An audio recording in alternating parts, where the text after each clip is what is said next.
بسم اللہ الرحمن الرحیم۔ ایسی عورت کی کوئی نماز قبول نہیں ہوتی۔ رسول اکرم صلی اللہ علیہ وآلہ وسلم نے یہ بات بھی بیان کی تھی، جو عورت جوان ہو جائے جب تک سر پر دوپٹہ نہیں ہے اس کی نماز نہیں ہوتی، اور آپ نے یہ بھی فرمایا جو اپنے بالوں کو نہیں ڈھانپتی اس کی نماز قبول نہیں ہوتی۔ رسول اللہ صلی اللہ علیہ وآلہ وسلم نے یہ بھی فرمایا، اگر کوئی عورت مسجد میں جاتی ہے عطر اور خوشبو لگا کر، جب تک وہ غسل نہیں کر لیتی اس کی بھی نماز قبول نہیں ہوتی۔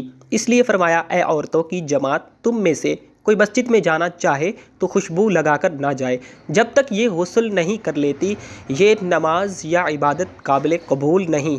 خاوند کی نافرمانی کرنے والی، حدیث کے الفاظ ہیں، تین ایسے لوگ ہیں ان کی نماز قبول ہونا دور کی بات کانوں سے بھی اوپر نہیں جاتی۔ غلام مالک کی اجازت کے بغیر دوڑ گیا، اگر وہ جا کر تہجد بھی پڑھے گا لیکن اس کی کوئی بھی نماز یا پھر عبادت قبول ہرگز نہیں ہوگی۔ ایسی عورت جو اپنے خاوند کو ناراض کر کے رات گزارتی ہے اس کی بھی نماز کبھی قبول نہیں کی جاتی، اور ایسا انسان جو لوگوں کو نماز تو پڑھاتا ہے لیکن لوگ اس کی امامت پر خوش نہیں ہیں، پسند نہیں کرتے، شرط یہ ہے کہ کوئی شرعی سبب ہو، ویسے مزاج کی بات نہ ہو، ایسا انسان اگر کسی سبب کی وجہ سے لوگ اسے پسند نہیں کرتے تو ایسے انسان کی نماز بھی قبول نہیں ہوتی۔ حضرت ابو ہریرہ رضی اللہ تعالیٰ عنہ سے روایت ہے کہ آپ صلی اللہ علیہ وآلہ وسلم نے فرمایا، تین لوگوں کی نہ نماز قبول ہوتی ہے اور نہ کوئی نیکی اوپر چڑھتی ہے۔ نمبر 1، بھاگے ہوئے غلام کی جب تک کہ اپنے مولا کے پاس نہ آ جائے اور ان کے ہاتھ میں اپنا ہاتھ نہ دے دے۔ نمبر 2، ایسی عورت جس سے اس کا شوہر ناراض ہو۔ نمبر 3، اور مست شرابی کی جب تک کہ شراب کا اثر ختم نہ ہو جائے۔ اس حدیث کے فائدے میں لکھتے ہیں، مرد عورت پر نگران ہے اور عورت اس کے ماتحت ہے۔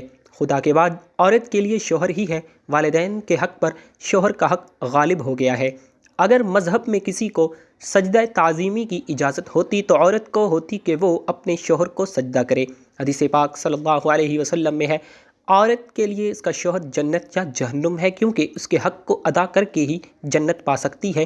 جس کا اتنا بڑا حق ہو بھلا اسے ناراض کیسے کیا جا سکتا ہے؟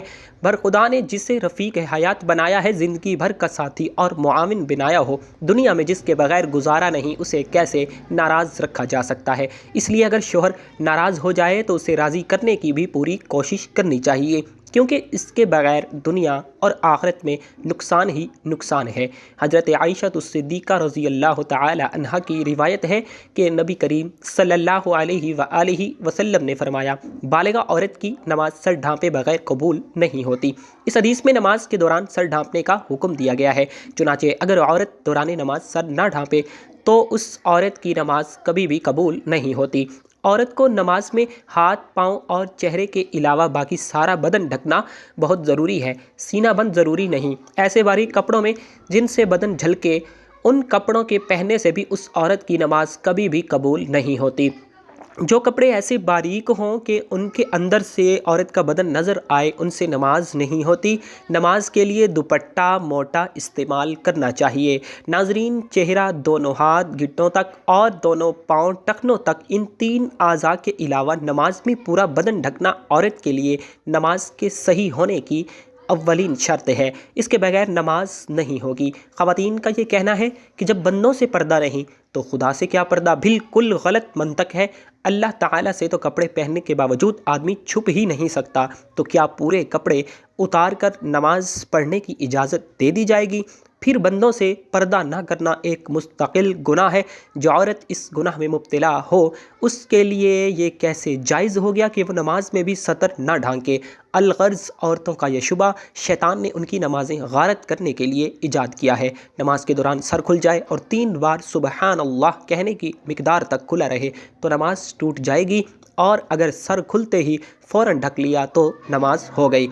نفل نماز تو بیٹھ کر پڑھنے کی اجازت ہے، گو بیٹھ کر پڑھنے کا آدھا ثواب ملے گا، لیکن فرض نماز بیٹھ کر نہیں ہوتی، کیونکہ قیام نماز کا رکن ہے، مردوں کے لیے بھی اور عورتوں کے لیے بھی، اور اصول یہ ہے کہ نماز کا رکن فوت ہو جائے تو نماز نہیں ہوتی۔ لہٰذا جو عورتیں فرض نماز بغیر معذوری کے بیٹھ کر پڑھتی ہیں ان کی نماز نہیں ہوتی۔ ہاں، جسم کا صحیح طریقے سے ڈھانکنا بھی ضروری شرط ہے۔ پونچھوں تک ہاتھ کھلے ہوں تو مضائقہ نہیں، سینے پر اوڑھنی بھی ہونی چاہیے تاکہ نماز ہو جائے۔ سجدے میں دوپٹہ نیچے آ جائے تو بھی نماز ہو جاتی ہے۔ عورتوں کا جمع ہو کر اس طرح نفل نماز جماعت کے ساتھ ادا کرنا بدترین بدعت ہے اور متعدد غلطیوں کی مجموعہ ہے، جس کی وجہ سے وہ سخت گناہ گار ہیں۔ اور نیل پالش اور آدھی آستین والی عورتوں کی تو انفرادی نماز بھی کبھی قبول نہیں ہوتی۔ فجر کی نماز تو عورتوں کو اول وقت میں پڑھنا افضل ہے اور دوسری نمازیں مسجد کی جماعت کے بعد پڑھنا عورتوں کے لیے افضل ہے۔ ناظرین، جمعہ، جماعت اور عیدین کی نماز عورتوں کے ذمہ نہیں ہے۔ حضرت صلی اللہ علیہ وآلہ وسلم کا بابرکت زمانہ چونکہ شر و فساد سے خالی تھا، ادھر عورتوں کو حضرت صلی اللہ علیہ وآلہ وسلم سے احکام سیکھنے کی ضرورت تھی، اس لیے عورتوں کو مساجد میں حاضری کی اجازت تھی، اور اس میں بھی یہ قیود تھی کہ باپردہ جائیں، میلی کچیلی جائیں، زینت نہ لگائیں۔ اس کے باوجود عورتوں کو ترغیب دی جاتی تھی کہ وہ عورتیں اپنے گھروں میں نماز پڑھیں۔ چنانچہ حضرت عبداللہ بن عمر رضی اللہ تعالیٰ عنہ سے روایت ہے کہ حضرت صلی اللہ علیہ وآلہ وسلم نے فرمایا، جس کا ترجمہ یہ ہے: اپنی عورتوں کو مسجدوں سے نہ روکو، اور ان کے گھر ان کے لیے زیادہ بہتر ہے۔ حضرت عبداللہ بن مسعود رضی اللہ تعالیٰ عنہ سے روایت ہے کہ رسول اللہ صلی اللہ علیہ وآلہ وسلم نے فرمایا، جس کا ترجمہ یہ ہے: عورت کا اپنے کمرے میں نماز پڑھنا اپنے گھر کی چار دیواری میں نماز پڑھنے سے بہتر ہے، اور اس کا پچھلے کمرے میں نماز پڑھنا اگلے کمرے میں نماز پڑھنے سے بہتر ہے۔ مسند احمد میں حضرت ام حمید سعدیہ رضی اللہ تعالی عنہا سے مروی ہے کہ انہوں نے عرض کیا: یا رسول اللہ صلی اللہ علیہ وسلم، میں آپ کے ساتھ نماز پڑھنا پسند کرتی ہوں۔ آپ صلی اللہ علیہ وآلہ وسلم نے فرمایا، جس کا ترجمہ یہ ہے: مجھے معلوم ہے کہ تم کو میرے ساتھ نماز پڑھنا محبوب ہے، مگر تمہارا اپنے گھر کے کمرے میں نماز پڑھنا گھر کے صحن میں نماز پڑھنے سے بہتر ہے، اور گھر کے صحن میں نماز پڑھنا گھر کے احاطے میں نماز پڑھنے سے بہتر ہے، اور احاطے میں نماز پڑھنا اپنے محلے کی مسجد میں نماز پڑھنے سے بہتر ہے، اور اپنے محلے کی مسجد میں نماز پڑھنا میری مسجد یعنی میرے ساتھ نماز پڑھنے سے بہتر ہے۔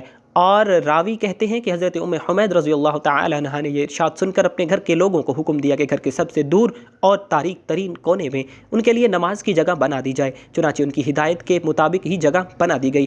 وہ اسی جگہ نماز پڑھا کرتی تھی یہاں تک کہ اللہ تعالی سے جا ملی۔ یہ تو حضرت صلی اللہ علیہ وآلہ وسلم کے دور سعادت کی بات تھی، لیکن بعد میں جب عورتوں نے ان قیود میں کوتاہی شروع کر دی، جن کے ساتھ ان کو مساجد میں جانے کی اجازت دی گئی، تو فقہائے امت نے ان عورتوں کے مسجد میں جانے کو مکروہ قرار دیا۔ ام المومنین حضرت عائشہ الصدیقہ رضی اللہ تعالی عنہا کا ارشاد ہے، جس کا ترجمہ یہ ہے: عورتوں نے جو نئی روش اختراع کر لی ہے، اگر رسول اللہ صلی اللہ علیہ وآلہ وسلم اس کو دیکھ لیتے تو عورتوں کو مسجد سے روک دیتے، جس طرح بنو اسرائیل کی عورتوں کو روک دیا گیا تھا۔ حضرت ام المومنین رضی اللہ تعالی عنہا کا یہ ارشاد ان کے زمانے کی عورتوں کے بارے میں ہے۔ اسی سے اندازہ کیا جا سکتا ہے کہ ہمارے زمانے کی عورتوں کا بھی کیا حال ہوگا کہ اگر وہ مسجد میں جائیں۔ خلاصہ یہ ہے کہ شریعت نہیں بدلی، اور حضرت صلی اللہ علیہ وآلہ وسلم کے بعد کسی کو شریعت کے بدلنے کا اختیار بھی نہیں، لیکن جن قیود و شرائط کو ملحوظ رکھتے ہوئے حضرت صلی اللہ علیہ وآلہ وسلم نے عورتوں کو مساجد میں جانے کی اجازت دی، جب عورتوں نے ان قیود و شرائط کو ملحوظ نہیں رکھا تو اجازت بھی باقی نہیں رہے گی۔ اس بنا پر فقہائے امت نے، جو در حقیقت حکمائے امت ہیں، عورتوں کی مساجد میں حاضری کو مکروہ قرار دیا، گو یہ چیز اپنی اصل کے اعتبار سے جائز ہے، مگر کسی عارضے کی وجہ سے ممنوع ہو گئی۔ اور اس کی مثال ایسی ہے کہ وبا کے زمانے میں کوئی طبیب امرود کھانے سے منع کر دے، اب اس کے یہ معنی نہیں ہے کہ اس نے شریعت کے حلال و حرام کو تبدیل کر دیا، بلکہ یہ مطلب ہے کہ ایک چیز جو جائز اور حلال ہے وہ ایک خاص موسم اور ماحول کے لحاظ سے مضر صحت ہے، اسی لیے اس سے منع کیا جاتا ہے۔ اللہ پاک ہمیں دین کی سمجھ نصیب فرمائے اور ہمارا خاتمہ ایمان پر فرمائے، آمین ثم آمین۔ ناظرین، کمنٹ باکس میں اللہ اور اللہ کے رسول صلی اللہ علیہ وآلہ وسلم کے 99 ناموں میں سے ایک نام کو ضرور ٹائپ کیجیے گا۔ زندگی رہی تو انشاءاللہ آپ لوگوں سے نیکسٹ ویڈیو میں ملاقات ہوگی، تب تک کے لیے اللہ حافظ۔